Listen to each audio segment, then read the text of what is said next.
एबे अंडा जो रेट हेलाणी तो गोटे अंडारे केमिति सारा परिवार खुशी रे खाइबे शांति रे खाइबे आपण मानकु चिकेन लो फ्लेवर मिलिबो अंडार फ्लेवर मिलिबो सेही भलिया रेसिपीटी मु आज आपण मानक सहित शेयर करछि। देखंतु आम ओडिया मानकर समस्तंकर प्रिय सोयाबीन आ अंडा ए दुईटा जिनिस को नेकी मु आज गोटे बढ़िया सुंदर रेसिपीटी आपण मानक सहित शेयर करछि। देखंतु गैस ऑन करके गोटे कढ़ाई बसई देली सेथिरे पानी दे देली पानी टी गरम होला परे लुण देदेली तापर देखंतु गोटे बाउल रे छोट बाउल रे गोटे बाउल सोयाबीन नहीं कढ़े देदेली आउ टिके सॉफ्ट होवा जाए 5 मिनिट छाड़ीदेली आउ टिके सॉफ्ट हो गला परे आमे एबे सोयाबीन गुड़ी को सब चिपुड़ी की आ गोटे बाउल को काढ़ी आनिबा। सोयाबीन रो आपण माने जम्मा भी पानी रखिबे नाही।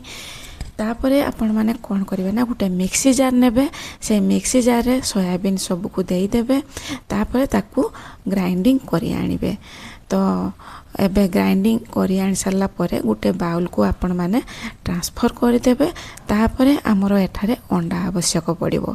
आपण माने गोटे अंडा भी नहीं पारिबे दुईटा अंडा भी नहीं पारिबे। परिमाण आपण माने जदि अधिक नौचंती सोयाबीन ताहले दुईटा अंडा यूज करिवे नहले गोटे अंडार आपण मानकर सफिशिएंट होई जिवो।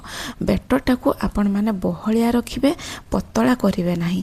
जदि पतला हेई जाउची आपण मानकर बैटर ताहले सेही जगह रे आपण माने बेसन टिके मिसई पारिबे।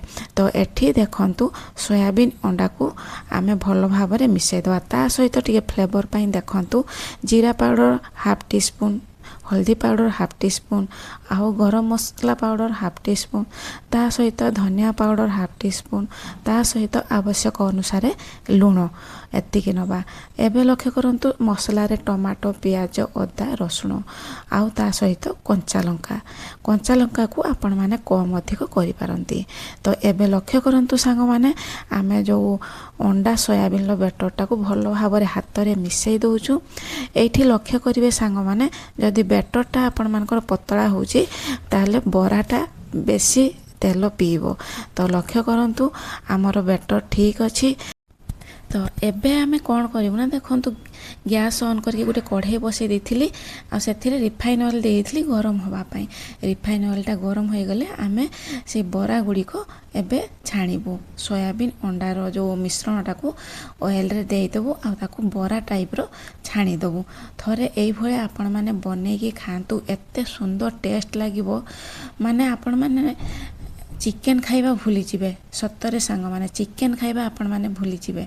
आ अंडा जो रेट हेलाणी आपण माने गुटे अंडार सारा परिवार खाइबे।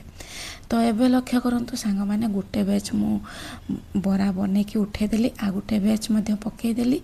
एही भलिया टिके रेडिश कलर होबा जाय आपण माने बराटा को छाणीबे एपट सेपट खुसुणी साहाय्य करेंगे तापर बराटा को छाणीदेवे। रेसिपी जदि आपण मानकु भल लगुच प्लीज लाइक शेयर सब्सक्राइब करने को जमा भी भूलंतु नहीं।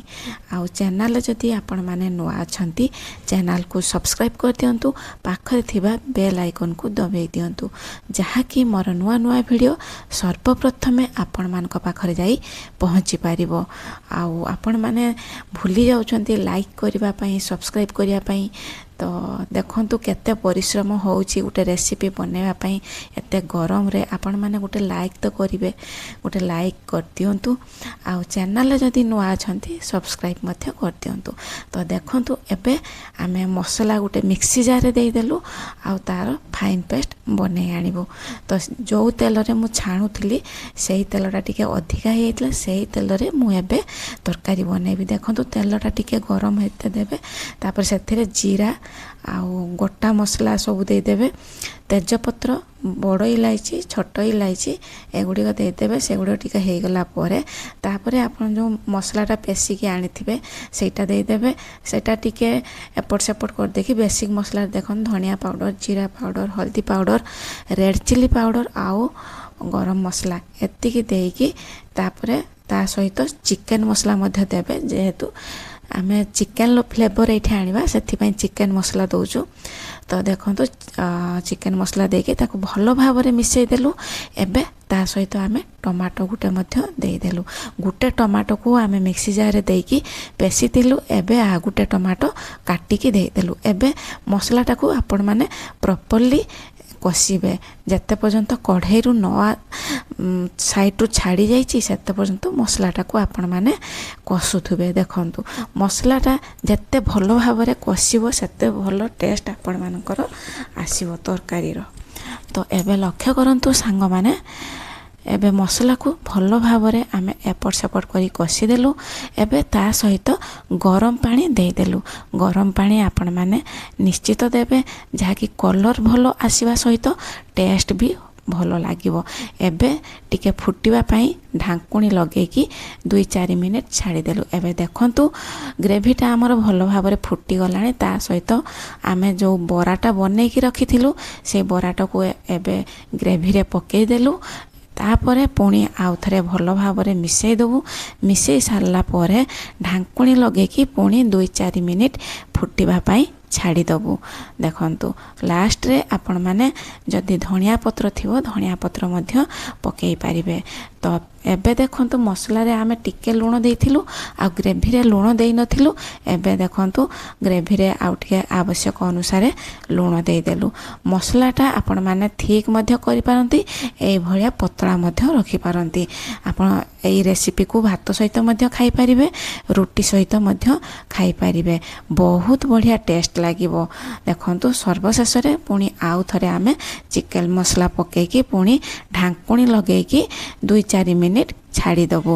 ତାପରେ ଆମର ତିଆରି ହୋଇଯିବ ଅଣ୍ଡା ସୋୟାବିନର ଗୋଟେ ନୂଆ ରେସିପି। ଏଇଭଳିଆ ରେସିପି ନିଶ୍ଚିତ ଥରେ ବନାନ୍ତୁ। ଏବେ ଆମେ ପ୍ଲେଟ୍କୁ ସର୍ଭିଂ କରିବୁ। ତ ଅଣ୍ଡା ଏବେ ଯେଉଁ ରେଟ୍ ହେଲାଣି ଆଉ ଅଣ୍ଡା କିଣିକି ଖାଇ ହେବନି। ଗୋଟେ ଅଣ୍ଡାରେ ଆପଣମାନେ ପୁରା ପରିବାର ଖୁସିରେ ଖାଇବେ। ଏଥିରେ ଆପଣମାନଙ୍କୁ ଅଣ୍ଡାର ଫ୍ଲେଭର ମିଳିବ ଆଉ ଚିକେନର ମଧ୍ୟ ଫ୍ଲେଭର ମିଳିବ। ଥରେ ନିଶ୍ଚିତ ବନାନ୍ତୁ ଆଉ ଆପଣମାନଙ୍କର ମତାମତ କମେଣ୍ଟ ସେକ୍ସନରେ ସେୟାର କରନ୍ତୁ। ତ ଦେଖନ୍ତୁ କେତେ ସୁନ୍ଦର ଦେଖାଯାଉଛି ଆଉ ପୁରା ୟୁନିକ୍ ଦେଖାଯାଉଛି, କେତେ ସୁନ୍ଦର ଜୁସି ମଧ୍ୟ ହୋଇଛି। ଯେଉଁ ଆମର ଗ୍ରେଭିଟା ତା ଭିତରେ ଦେଖନ୍ତୁ କେତେ ସୁନ୍ଦର ପଶି ଯାଇଥିଲା ଆଉ ସଫ୍ଟ ମଧ୍ୟ ହୋଇଛି, ଜାଲିଦାର ମଧ୍ୟ ହୋଇଛି। ଦେଖନ୍ତୁ ମୁଁ ଛିଡ଼େଇକି ଆପଣମାନଙ୍କୁ ଦେଖାଇ ଦେଉଛି କେତେ ସୁନ୍ଦର ଜାଲିଦାର ହୋଇଛି। ତ ଆଜି ପାଇଁ ଏତିକି, ରହିଲି। ନମସ୍କାର, ଜୟ ଶ୍ରୀ ଜଗନ୍ନାଥ। ପୁଣି ଦେଖା ହେବ ଆଉ ଗୋଟେ ନୂଆ ଭିଡ଼ିଓ ସହିତ ନୂଆ ରେସିପିରେ। Thank you, take care all of you.